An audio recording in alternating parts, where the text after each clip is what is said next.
Hey, what is up, mortals? It is JSatwekar here, and before we get into today's video, there's something I'd like to say. I'd like to let you all know that we have a merch store. Some of the items in it are only available for a limited amount of time, so if you're interested, go into the description and check it out. Each purchase helps us make more content. Secondly, if you didn't know, only 25% of you guys are subscribed to us. So please hit that subscribe button and click the bell icon. Now, with that out of the way, let's get into the video. In this theory, we'll be looking at the Dragon Ball series. We'll also be looking at some guidebooks and video games for this theory. The theory in question, though, is which fusion technique is the strongest between Potara and fusion dance.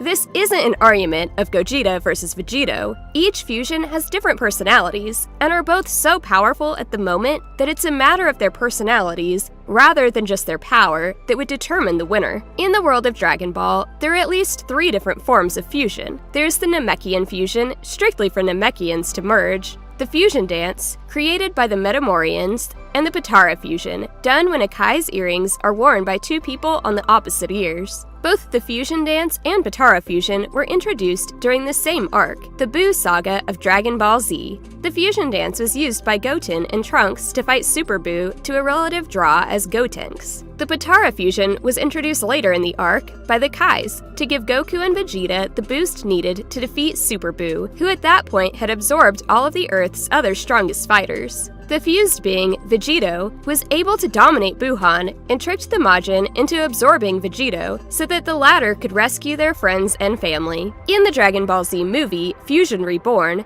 we are introduced to Gogeta, the fusion dance counterpart. We see Gogeta one more time in Dragon Ball GT as a Super Saiyan 4, and we see Vegito in Dragon Ball Super. Our last experience with a fusion dance character chronologically is Gogeta in the Dragon Ball Super Broly movie, where Goku and Vegeta combined into Gogeta, defeating Broly for the first time canonically. We'll be looking at several categories when comparing Potara versus fusion dance, such as flexibility, ease of use, power of the fused being compared to the base individuals, and any drawbacks to the fusions. We'll be going over these 4 categories for fusion dance, then Potara fusion, then determining a winner for each category before giving a final verdict. We'll begin with flexibility. By flexibility, we mean how easily the technique can be used, and what possible combinations can be used. We'll start with Potara fusion. When first introduced, the Elder Kai announces that 2 beings simply need to put on the earrings. One person puts one earring on their left ear, and the other puts one earring on their right ear. The 2 beings will then begin to fuse, with the result being permanent. We learned later in Dragon Ball Super that as opposed to being permanent, the fusion only lasts 1 hour, and that for the fusion to be permanent, at least one of the beings who fused has to be a Kai. We saw with the old Kai that he fused with a woman dressed similarly to fortune teller Baba thousands of ages ago. From that, and from the results of fused Zamasu, who is a combination of a Saiyan and Kai, we know that the Potara fusion can combine any creatures of any race or gender with no limitations. The fusion is almost immediate, and for 2 non-Kais, when they defuse, there seems to be a cooldown time before they can fuse again, though this period is likely short but unknown, as Goku and Vegeta broke the Potara earrings inside Majin Buu's body the first time they defused. The fusion dance, on the other hand, requires the users to be trained. They must do the fusion dance perfectly. Too much energy or too little energy from one member or another member, as well as mistakes like an incorrect angle or fingertips not touching, will result in a failed fusion weaker than either individual. The stronger user will have to lower their energy to match the weaker one,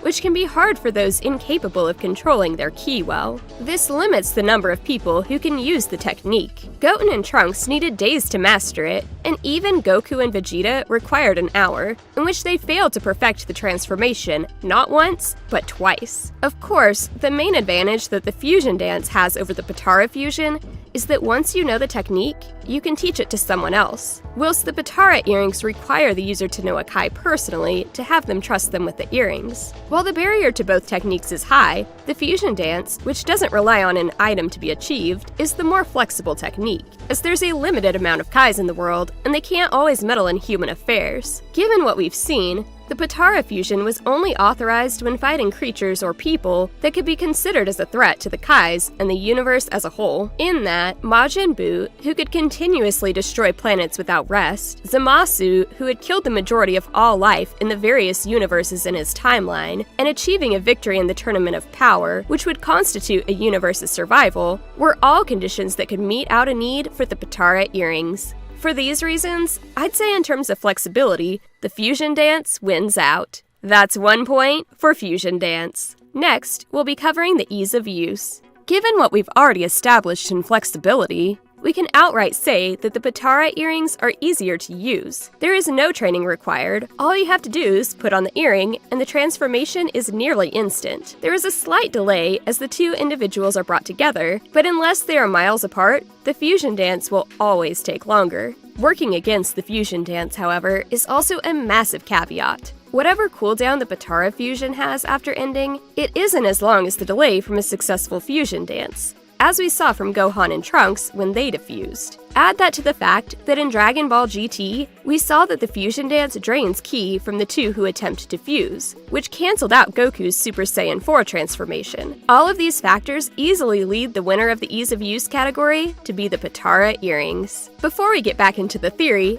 I would like to say that in case you guys didn't know, we are only one of the many We the Celestials channels. If you have the sugar tooth for great storytelling, please give our What If channels a visit as well. No matter if it's My Hero Academia What Ifs or Naruto What Ifs, we've got you covered. Did we get your attention? Great! Make sure you click the icon in the top right corner or check the description below for the links to our other channels. Now with that out of the way, let's get back into the theory. Now, we'll be looking at the power of the fused beings. This is probably the most controversial and heated topic when it comes to fans of the series. First, we will look at the direct numbers given to us, comparing the fusions of Goku and Vegeta through Potara and Fusion Dance, as well as statements made by those about the two types of fusions. This will require some math, and please bear with us. Power levels are an active part of Dragon Ball Z, and as contrived as they may sometimes be, they are the direct and easiest way to understand how powerful a character is. Using them, we could establish, in theory, how powerful Goku and Vegeta are,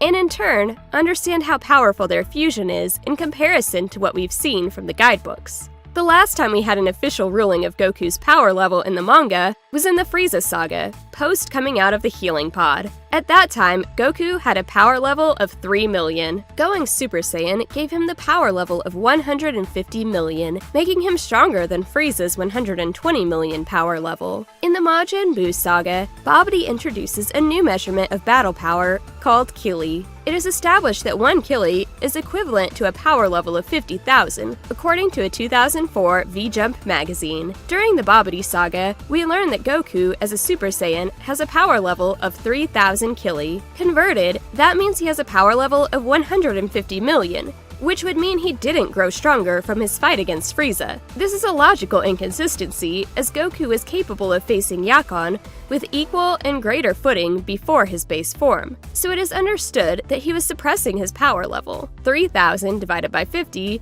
equals 60 Kili, or a power level of 3 million. Yakon had a Kili measurement of 800. It would make no logical sense for Goku to have a base power of 60 Kili. Even if he was using the Kaioken, he could only comfortably use the times 10, which would give him a 600 Kili level. This inconsistency also leads to issues with the previous arcs. If Goku hasn't increased in strength, how is he capable of fighting Perfect Cell almost toe-to-toe? Ultimately, and unfortunately, power levels beyond the Frieza saga are mostly theory. If we want to look at the video games for any assistance, there is the new game Dragon Ball Z Kakarot. In that game, when all characters level up to the max level of 250, they are given power levels that we can assume are for their base forms. For Goku, he has a base power level of 24,411 million. This would mean that from the end of the Frieza saga to the end of the Buu saga, Goku's power multiplied by 8 times. We learn that Vegeto's power is supposedly 415 trillion, and during that time,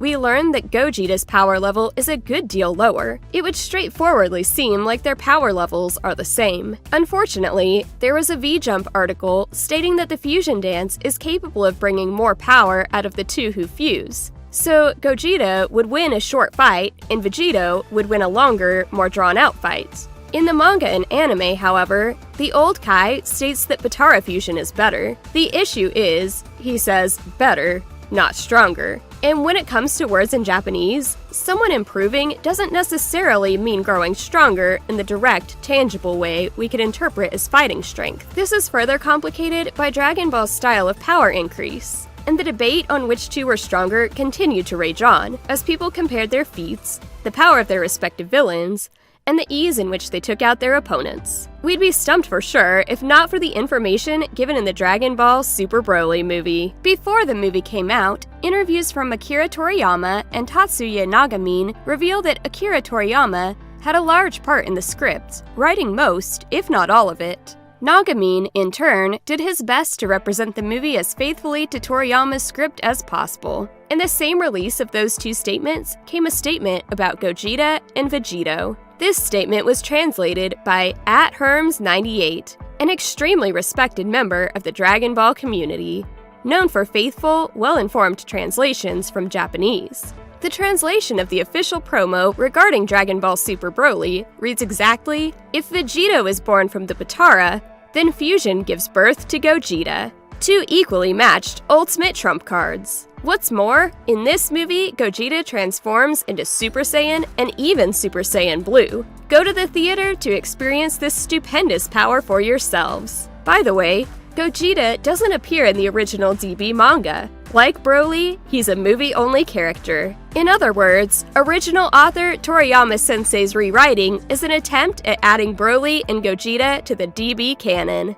From this, Gogeta, who is now part of the canon, and Vegito, who has been part of the canon, are now touted to be equal in strength. This is the most recent and official ruling, and very likely overwrites previous rulings, as Gogeta at the time of his conception wasn't considered canon. This means, unfortunately for anyone who wanted a winner, in terms of overall power, we have a tie. Luckily, we have one last category to look at: drawbacks for the fusion. Potara fusion's original gimmick was that it was permanent. This was changed to a duration of 1 hour. This duration of 1 hour was cut short when Vegito utilized Super Saiyan Blue, which overwhelmed the power and forced the two to defuse early, before they were able to defeat their enemy, merged Zamasu. The other major drawback is the reliance on an item. If the Potara earrings are destroyed, there will be no fusion. The fusion dance, unfortunately, has more drawbacks. While the Potara fusion lasts an hour, the fusion dance lasts 30 minutes. And during the Buu saga, Gotenks unfused early due to using too much power. We don't know whether too much power drains one fusion faster than the other, but we can assume that the fusion with the highest base time likely lasts the longest. Ironically, it is because of this that Gogeta has been seen defeating his enemies quickly in 2 out of 3 of his animated appearances, while Vegito took his time to play with his enemies in both of his appearances, despite clearly dominating the battle. But this isn't about Gogeta versus Vegito, it's about Potara versus Fusion Dance. The drawback of 30 minutes is then added with 2 more issues. The fusion dance itself takes a bit of time. While enemies and allies in Dragon Ball tend to stand still to let various characters power up, we've seen in Dragon Ball GT that Omega Shenron, the final villain of the series, did not give Goku and Vegeta enough time to fuse again until they expended too much energy to do so. It is during that time that we learn that the fusion dance takes a large amount of energy to be done, and that depending on the condition of the fighters, they might not be able to fuse any longer that day. These factors outweigh its benefits, and the attitudes of Gogeta versus Vegito's when fighting doesn't mitigate that weakness. It looks like then, for least drawbacks, Potara fusion wins out. Looking at this, Potara earrings have an advantage in ease of use and have fewer drawbacks, while the fusion dance is more flexible. At least for now, we know that they are both powerful transformations, with the same 2 individuals' fusions being stated to be equals. Ultimately, this means that the winner of Potara versus Fusion Dance is Potara Fusion. As a little disclaimer, before anyone mentions how Vegito has toyed with his enemies, while Gogeta defeated them quickly, the fusion's personality is directly based on the personalities of the individuals who fuse, with the dominant personality winning out. This is why Gotenks seems to take more after Goten, and Kefla acts more like caulifla than she does kale. However, we are told that Goku and Vegeta's personalities are so equal that a brand new being is born, combining aspects of their personalities.